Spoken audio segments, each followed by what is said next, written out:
And I will say this, you go back to 2016, the media, who I guess just has a whole living of getting the elections wrong, on that they're consistent.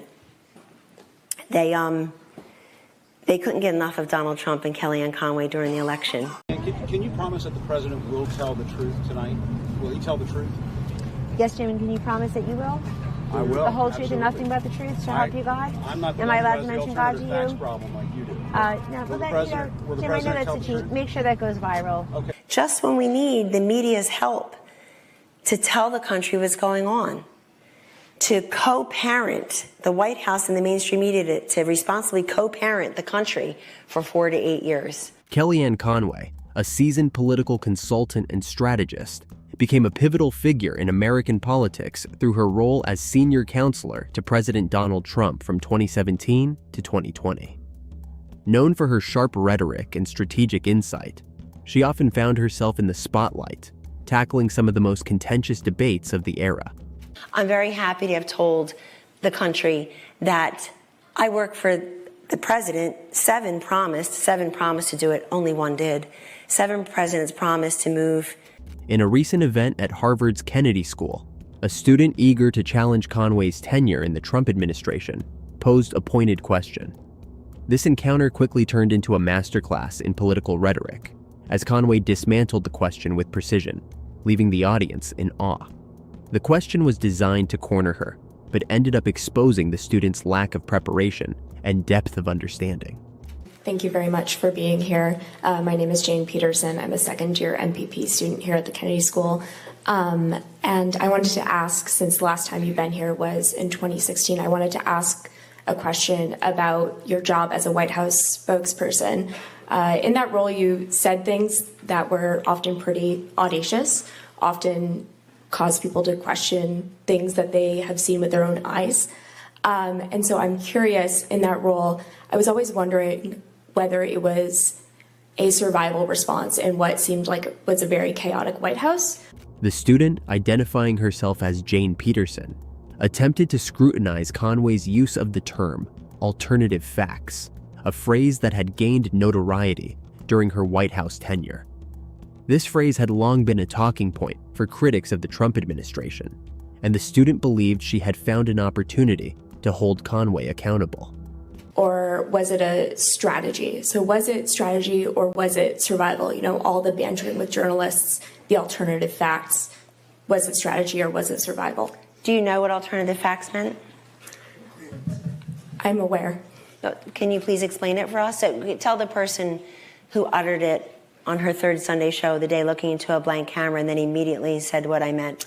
Peterson's question revolved around whether survival instincts drove Conway's statements during her time in the White House in a chaotic environment or were part of a deliberate strategy. The question's phrasing could have been better, offering only 2 narrow choices that misrepresented the complexity of Conway's role. No, you can answer the question though. You have to be fair. You're not going to go back 8 years and do that. Well, I asked you a question about your role in the White House. You gave me 2 choices. You gave me 2 choices and they're both inaccurate. Unshaken, Conway immediately dissected the question's premise. She pointed out the false dichotomy, refusing to be boxed into the simplistic categories of strategy or survival. Instead, she shifted the narrative to highlight her contributions and the broader context of her work.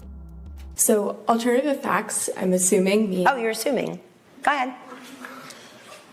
I've talked about it in many interviews. I wrote a whole book about it. It's interesting that you decide to come here and know that you're going to be accepting questions from students, and yet... Okay, so then I'll answer it. Thank you for your question. I gave you a good chance there, and it's a great chance for you because I don't need any more airtime. I get plenty of it.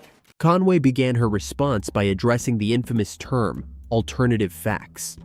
She clarified its original intention, explaining that it was meant to represent additional or complementary information, rather than an Orwellian distortion of reality.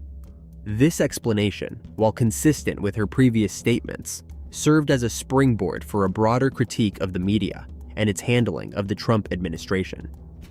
So I think your choices were survivor's response, that's rich, or since you know nothing about me, or banter, what was it? something else silly. I said strategy or survival? Strategy. Not survival. Response. How about trying to, first of all, my job was counselor to the president. I said no to press secretary. 42 minutes after President Trump was elected, he offered me that job. He said, you'd be great at that. I said, I would be terrible at that. I'm not even sure what they do. Some days I'm still not sure. I clearly am not sure after these 4 years. The border's secure. President Biden is behind the scenes. He's a trapeze artist and a triathlete. You just can't see it. She reminded the audience that the media's obsession with her words often overshadowed substantive discussions about the administration's policies and achievements.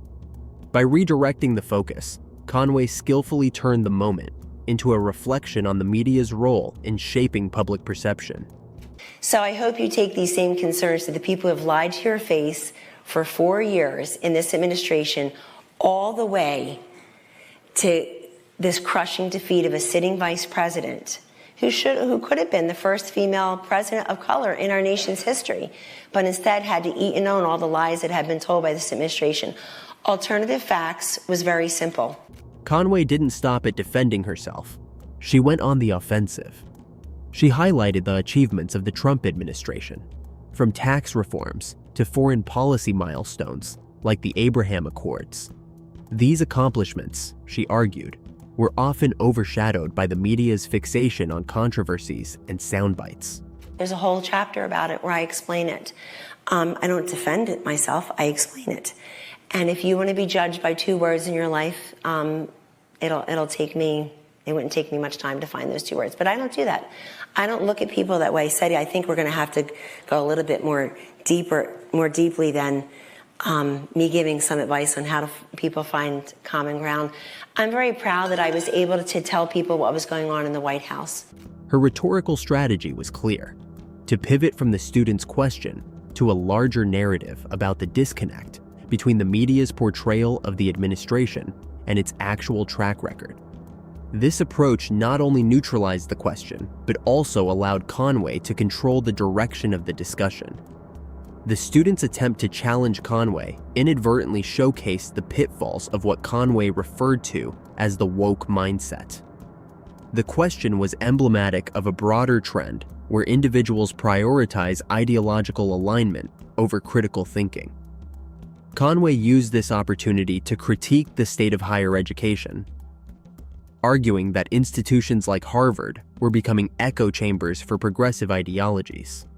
That we had over 100 corporate incursions, that we had U.S. companies legally parked overseas, that since then we've had $2.5 trillion of wealth repatriated to this country, that corporations did invest in their research and inventory in their workforce. I just had lunch yesterday with a woman in D.C. who told me her company raised the minimum wage to $20 the minute that passed. It goes on and on.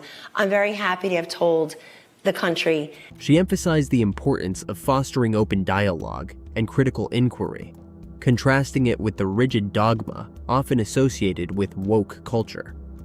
By framing the interaction in these terms, Conway not only defended herself, but also issued a broader indictment of the ideological climate on college campuses. Throughout the exchange, Conway's experience as a political operative was on full display. She navigated the question with ease, using it as a platform to articulate her perspective and critique her detractors. Her ability to remain composed and communicate under pressure underscored why she had been such a formidable figure in American politics. I'm very happy to have told the country that I work for the president. 7 promised to do it, only 1 did. 7 presidents promised to move the embassy to Jerusalem from Tel Aviv to recognize Jerusalem as the capital of Israel. 1 did it. Give back the Golan Heights, sign the Abraham Accords.